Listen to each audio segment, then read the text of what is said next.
further ado, our guest of the day, not a one-time appearance here, or two-time. I think this is your third time here, correct? Hollywood at Play, Hollywood Land. Hollywood celebrates the holidays. Hollywood celebrates holidays. Fourth time! Yeah. Welcome back, Mary Mallory. Thank you. Thank you, Jeff. Well, Living with Grace is a book that offers affirmations on how to get ahead by following Grace Kelly, her way of life, how to model yourself. And I wrote the book sort of as the Me Too movement was getting going about over a year ago. And so I looked at this as she was an intelligent, ambitious, strong, independent young woman who went after her dreams. She doesn't look like the type, but she didn't take guff from anyone. She went for what she wanted, which I think is a great thing for young women to follow. So that is one of my things. And shows how you can achieve success through discipline, drive, and determination. She's the perfect example of standing up for yourself, okay? And get what you want without succumbing to pressure. She learned well as a child, taking in lessons good and bad that served her the rest of her life. And if we're ready to turn the lights down low. Ready to go lower them? We're ready to go, Yes. girl?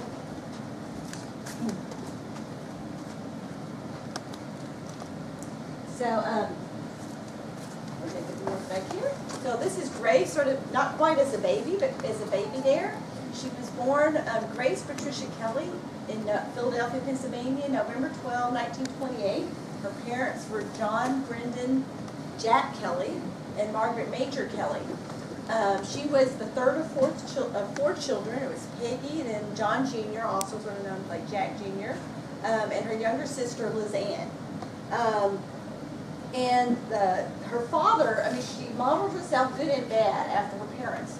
Her father, Jack, was the youngest of 10 children. They were a good Catholic family, and that was the thing. The family were good Catholics. So he ended up winning 3 gold medals in rowing at the 20 and 1924 Olympics. So some of the good things she got from both of her parents: drive, determination, practice, persistence, whatever. And her mother was also into athletics. She was a model. Her mother was a former model and had taught athletics in the women's department of physical education at the University of Pennsylvania. So the family was big into athletics, and they were into always being on your best behavior, looking good. If things could be wrong, that you were supposed to be positive, keep a smile on your face, good manners, treat everyone as you would want to be treated type of thing. Don't make waves. You wanted to be successful, but you wanted to be successful for achieving something, not for sort of promoting yourself out there.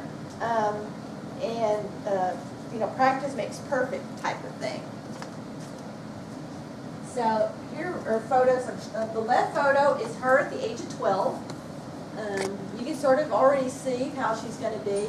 She, in a way, had the best looks in the family. It all came together. Her sisters were attractive, but for some reason she really got the perfect genes. The bottom photo, unfortunately, when I put it in the PowerPoint, her dad and mother sort of lost their heads. But the family, that's the only topless shot I can find of Grace. It's in their little swimming suit. She's her youngest sister's in front, and that's her, the second from the right. And then her brother, and then her sister Peggy, and her parents. And the top photo is 1947. The parents on either end. Her brother Jack, he was an Olympic rower, did not do as well as his father. He won at Henley, which his father wasn't able to do. And Grace is between her brother and father.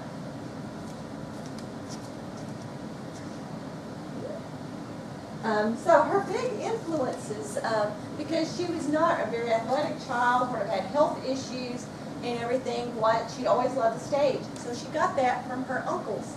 Walter Kelly on the right, they were both the older brothers of John. So Walter Kelly was in vaudeville on the stage. He had an act where he played the judge.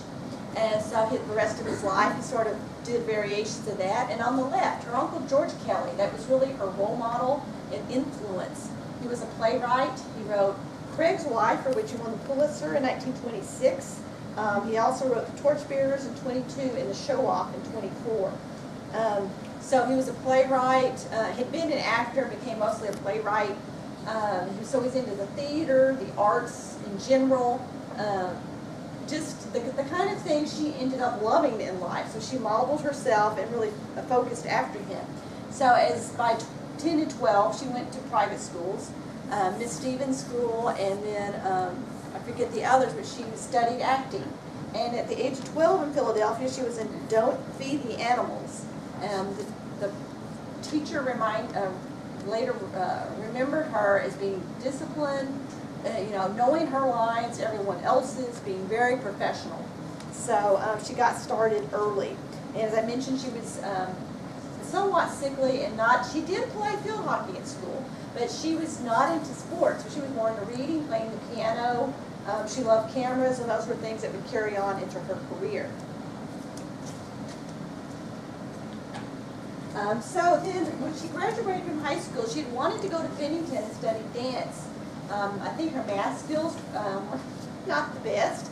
And also, she wanted to study with Martha Graham. So from that, and I think applying too late, they didn't make it. So she decided, because she wanted to be an actress, that she would apply to the American Academy of Dramatic Arts. Her parents were never really happy with the acting bent, but they thought, well, she'll go a semester, decide she doesn't really like it, she'll want to come back closer to home. So they let her go. This was the only time she played off her uncle's name. She used his name to try to help get the audition, and so that helped her get in. It's actually 47 to 59. I didn't have time to go back and change the typo there. So when she went to school, she took fencing.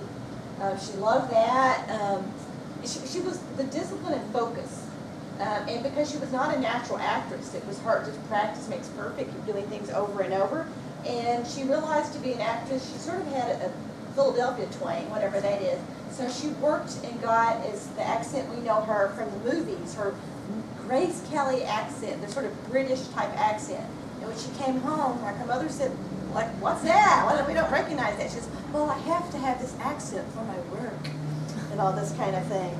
So, but one thing is she wanted to remain independent of her parents. Her sisters and brother later had problems in life because they were so stuck to their parents and doing what he wanted them to do. So they stayed close to home and all this kind of stuff. She wanted to break away, be independent, like study acting. So to do that, she decided she would support herself through modeling and other things. So she started doing ads and actually supported herself as a model early on. Like her senior 4950, she made $15,000 that year from modeling and doing a variety thing. So she basically only did high-class products. I keep looking for the bra girdle ads, but I've not come across any of those yet. So shampoo, toothpaste, I mean, think of how she looks in The Girl Next Door, soap. She did do an Odorono undercream ad, typewriting, Hammer Mill bond paper. So those are the ones I've come across. So look at this one I love, because Prel removes dandruff. Woo! So she did do that, but she looks gorgeous. Here's one of the soap ads, Cashmere soap. The beautiful smile on her face. She also did Ivory soap. They had like a baby. They came up through the different ages, and so they're little tiny photos. So she's like the young 20s woman, and there's the little baby. But so she did a variety of soap, Pepsodent teeth, looking gorgeous, basically like as we know her. And she was gorgeous, but if you start looking at magazines of 48 to 50, virtually all of the models are blonde. So like they look a lot alike, but she was always good at going out and finding the top people, befriending them, and so she only wanted to do quality things and work with quality people. So you sort of see that in the product she did. So we have those. Sanka, I love this one. Do you ever say I ought to cut down on coffee? And that sort of look on her face. Over here, this Hammer Mill bond. Want to know a secret? And then you can't quite see because they're sort of small, but she's so proudly holding up her Hammer Mill bond paper, and then at her typewriter with her paper. So I found another typewriter ad, and it's actually a drawing of her face, which is really neat. So some of how she was supporting herself. McCall's Magazine, How to Wash a Sweater. So she's demonstrating there how the process, I guess are her hands, but you see her at the top. And then this is McCall's Magazine patterns. So far it's the only one I found, but you can make that dress. I can't, it's Pink something is the name. So she's posing there with that. So she did a variety of ads.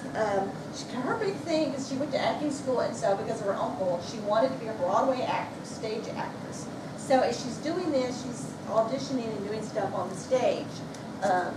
This is like to help pay the bills. She did magazine covers too. This is one of the Red Book covers, an Easter cover. She also did a fall one. The one I would love to buy, but it's more expensive, she's dressed as an American Airlines flight attendant on one of the covers. And true story, holding up her little brochures. So as I mentioned, she wanted to do the stage, and she was dedicated and persistent on going out on auditions. She did summer stock all over Ann Arbor, Denver, Philadelphia, Albany, New York, and just doing plays. This is in 1951, January 17, with Leatrice Joy. She always worked like the top people. Leatrice Joy had been a top silent actress. Grace Kelly, 20-year-old niece of playwright George Kelly, is attractive and intelligent, but doesn't always suggest the sexy after-dark secretary. Yes, the secretary's role, she was supposedly flirting and having an affair with the guy. So, you know, it's kind and gentle. You know, she was not the flirty, you know, bad girl. So they didn't quite come off. But so doing all this time. Mary. Yes. The word looks like canary. It does. Well, yeah, it is. Excuse me, it is canary because she's a singer in the play. She's a singer. So you know, the variety they have their cute things. So and she did with John Loder and Summer Stock, Drum Cowan. Well, this was her big role. She did do Broadway. Chekhov's The Father. Raymond Massey hired her. So if you're acting, you're not hired for your looks. You're hired for your talent. So Maddie Christians played her mother in the play. She got very good reviews. He was impressed with her. He said, she was someone who really buckled down. And anyone she worked with, she was like looking for mentors and pointers on how to be great. So she got great reviews. This was her big thing. She did a play a year or two later with Neil Hamilton. She's finding these good actors, called To Be Continued. Unfortunately, from the reviews, that play was not the best, and it did not last too long on Broadway. But so she did have 2 Broadway credits. So it's that after she starts trying to do the stage, she starts realizing TV is taking off. So she's going to start moving into TV.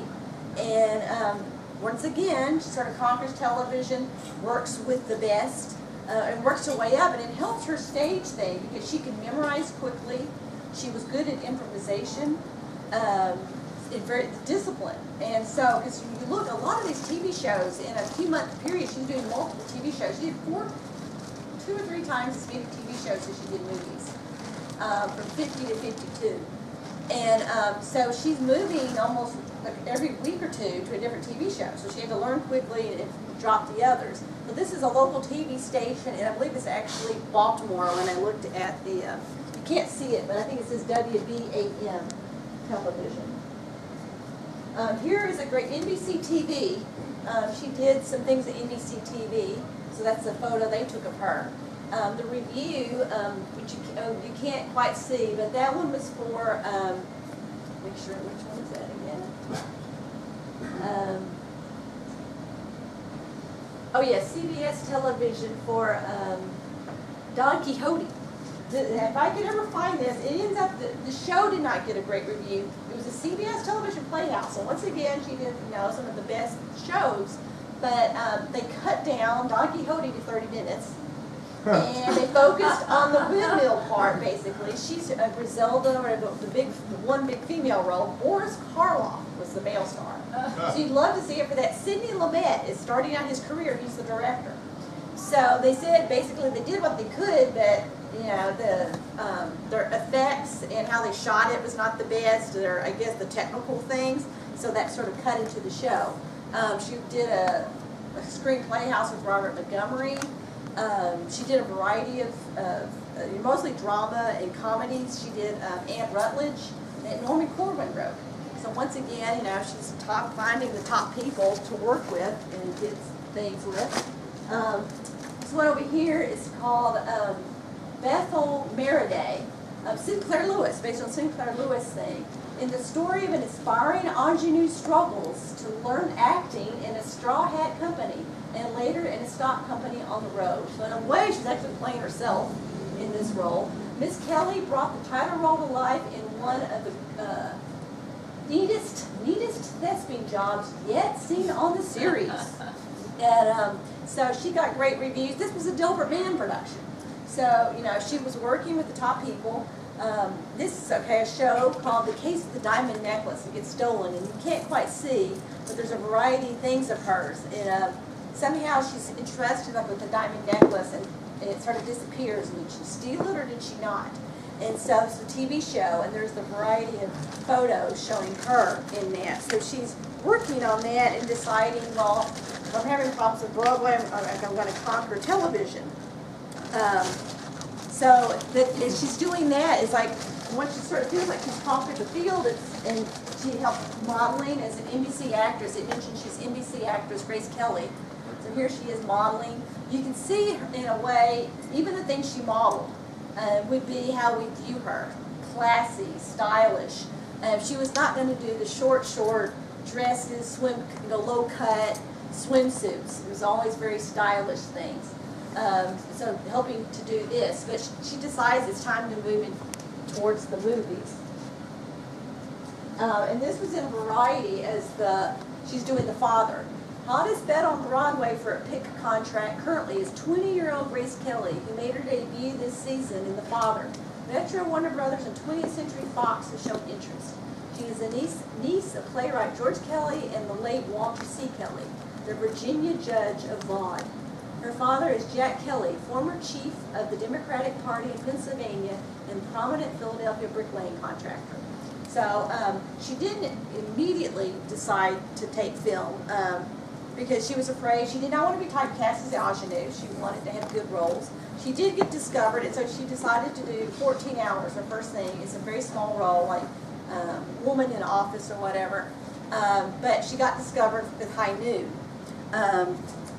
Fred Zinnemann, the director, saw a screen test she'd done as something else and felt like even though she wasn't quite ready as a screen actress, she was supposed to be sort of a naive, straight-laced woman and thought she could play herself in this movie. And, of course, what a way to break out in your second movie, to star opposite Gary Cooper.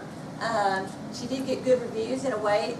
It's ironic, as we look back now, I don't think she realized it, but a lot of her roles, there is sort of an autobiographical touch. Sort of the naive, innocent, straight-laced woman in that, high society and upper class, woman with a zest for life, To Catch a Thief, a rich young girl, attractive, flirty, this kind of thing, the model, Rear Window. Sort of flirty, The Swan, a woman who has to decide if she wants to be a princess. I mean, there's all these autobiographical touches. But once again, when she goes into the movies, she's picky. MGM signs her to a contract. This was after High Noon, but she hates most of the roles they're offering her. And so she would find stories or scripts at other studios and say, I want to do those. And they would allow her to go off. But she turned down a lot of things, and she wanted to work with top people.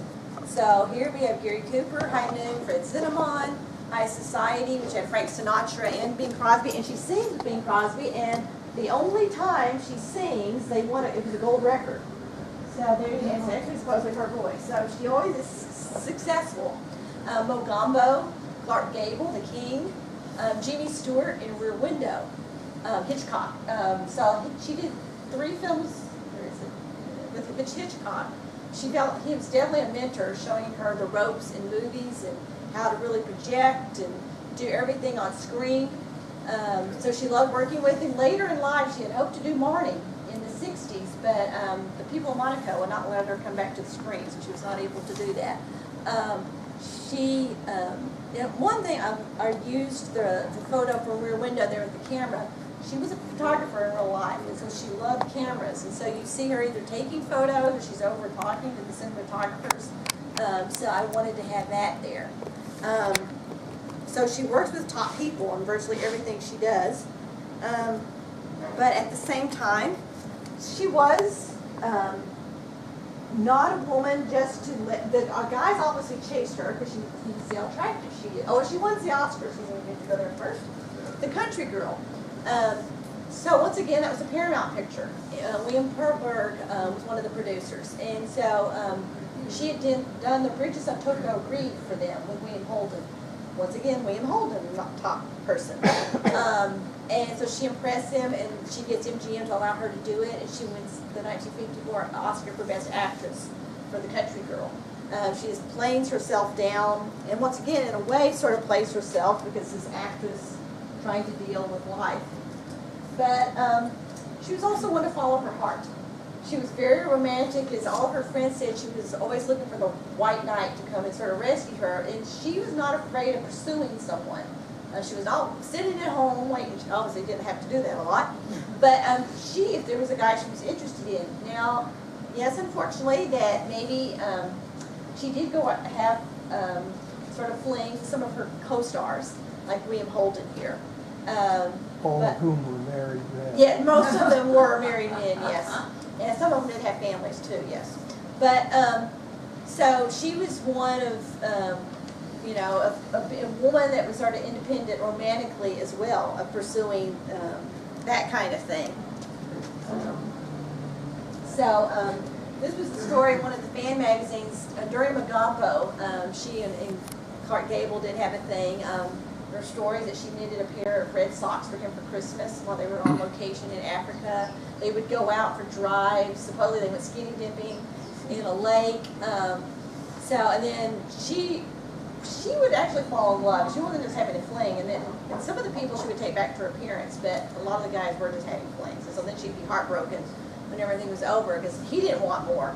But she was really attracted to him. But she remained close to several of the men. Ray Milland, Darling for Murder, they had a thing, and it almost broke up Ray Milland's marriage. So a lot of the women around Hollywood did not like her for some of that. She had a little thing. Gary Cooper was attracted to her during High Noon. Jean-Pierre Almont, they were in a play together, and so then they were a romantic couple for a while. She had Cary Grant and Jimmy Stewart. Nothing happened like with them. So one of the big loves of her life, they actually got engaged, but then unfortunately it didn't work out, was Ola Cassini. Her parents were very picky. They wanted like a good Catholic. You know, a married man or divorced, didn't want any of that. So that was one of the big things against him. He was divorced and all this kind of stuff. But they were perfect because he helped her fashion style. She already had a great fashion sense, but he was a fashion designer. So he really did this. This was a quote I found in Chicago Tribune magazine. Clean-cut, ladylike, cool, and serene person of quiet elegance, which sums her up to a T, basically, for the rest of her life. I love one of the quotes I found that he said of her. She was like a sherbet in the middle of the desert. But she was. And he suggested, and then Edith Head, actually, she and Edith Head became great friends after working on the films together at Paramount. Draw attention, you want the focus to be on you, not on your clothes. So don't go for the outre clothes where people are going to go, oh my gosh, look at that print, or look at that, oh my gosh, that color, or that you're, you know, falling out, as it were, or whatever. Pick the colors that look good for you. Solid colors, a lot of the times that she wore. Fitted but not tight. Necklines, because she had like a really nice neckline. Accessories. You wear the simple dresses, but then you accentuate it with purses and gloves and shoes and hats. So she was great with that kind of thing. This is in one of the fan magazines. She's doing photoplay fashion. You can sort of see that solid colors.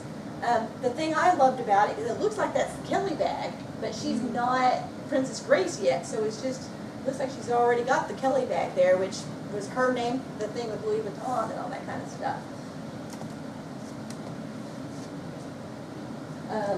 The fresh face look, you can see on the left, she did not wear a lot of makeup. That was another thing. You don't want to get attention because you look almost like a raccoon. But what's attractive for you? So simple and elegant were her, catchphrases, as you can see on the right.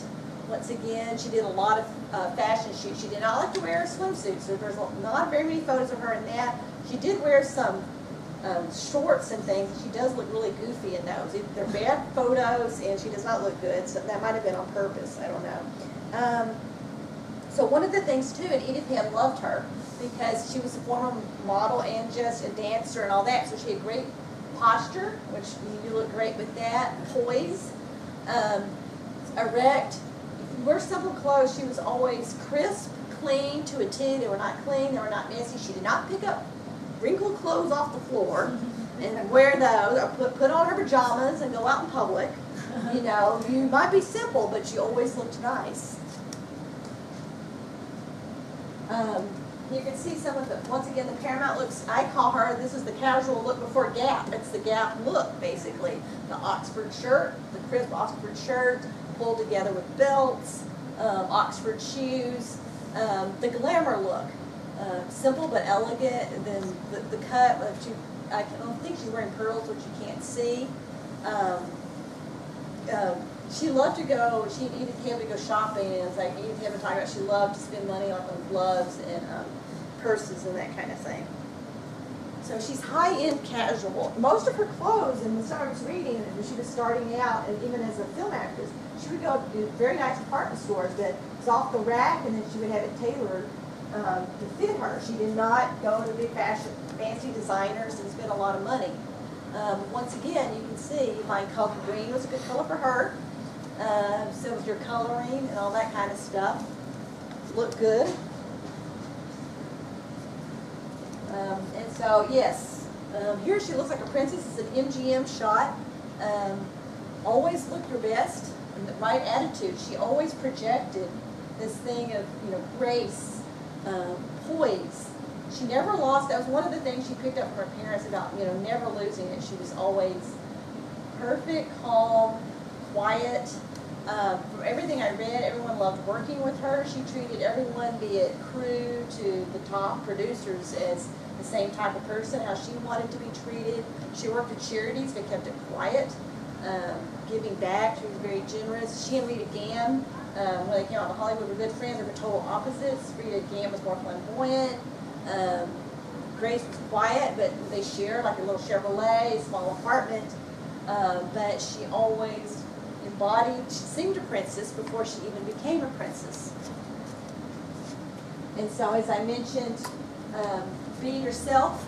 In most of her photos, when she's not doing movie stuff, when she went out in public, she actually wore glasses. And she had no problem. She'd be at fancy balls or whatever, she was wearing her glasses. She had no problem being photographed in that. Well, she's pulled together, looking perfect. One of the foreign ads, which is appropriate, because the Swan, it's a young woman who has decided she's going to become a princess. It's her next to last movie. Beautiful Japanese ad. Some of the foreign ads were the best. Beautiful art and unique things. But it's appropriate. The Swan, the princess, she was a swan. And when she was making To Catch a Thief, she got a tour of the Palace at Monaco from Prince Rainier, and very quickly became a romance. And so in 1956, and then there's a photo. The photo, Monaco ended up using that photo, MGM photo, to make the postcard and the stamp of her for the wedding. They get married in April 1956, so these were postcards and stamps that were issued in Monaco. So the princess became a princess in real life. Unfortunately, I don't think she thought her career was going to officially end. I think she thought she'd have some kids and be able to come back and make some movies, even though he said her career was going to end. And she did make some things later in life and do poetry readings and a short film and that kind of stuff. But her film career came to an end. But she acted and behaved as a princess the rest of her life, and we can all be successful. Some of us are learning to be more poised and graceful as she was would be a great thing. So I hope you've enjoyed it, and now if you've got any questions, thank you for coming. I never heard that her mother had been a model. Did her mother ever go to New York too, or No, I was think it it was just more like a local? local thing and that kind of stuff. But you know, she was tall, and a lot of Grace's style it comes from her mother too. Because you see, her mother was always pulled together. They said, you know, you always went out looking great. So the purses, the hats, you see them together, they look almost sort of like twins because they've got all this stuff together. Yes. Anything else? Oh, yes. Is it okay? So I know that when the year she won the Oscar, that she was going up against Judy Garland, and a lot of people in Hollywood wanted Judy to win from a talent standpoint, but politically, of course, that's not going to happen. Is it true? I heard the rumor that the press called Jack Kelly to say, like, what do you think about your daughter beating out Judy Garland for the Oscar? And he kind of had to say something to where, well, there should have been two of them. Is that true? Did that happen? Oh, I never found the exact stuff. I found similar things, and that's one thing. Even as she was an actress and doing all these great roles and premieres, it was sort of like, well, that's nice, but it wasn't in a way really until she wins the Oscar. They go, well, okay, maybe this is a good career. But her father was, was not always the, how would you call it? The compliment that's not always exactly a compliment. Underhanded compliment Type of thing. So she was not the parent. Her older sister was her father's favorite. So she always felt like she was trying to catch up to her older sister, even though she ended up being the most successful among the siblings, that kind of thing. Yes? The quote I heard or saw in Donald's photos book was when they called her father, he said, I never thought Grace would be the one to be famous. Yeah. Yeah, so she had to live with that all of her life. Wow. So yeah, it was like succeeding in spite of her family in a way. Okay, is there anything else? Well, thank you for coming. If you find any ads of her, especially her beer ad, please let me know. As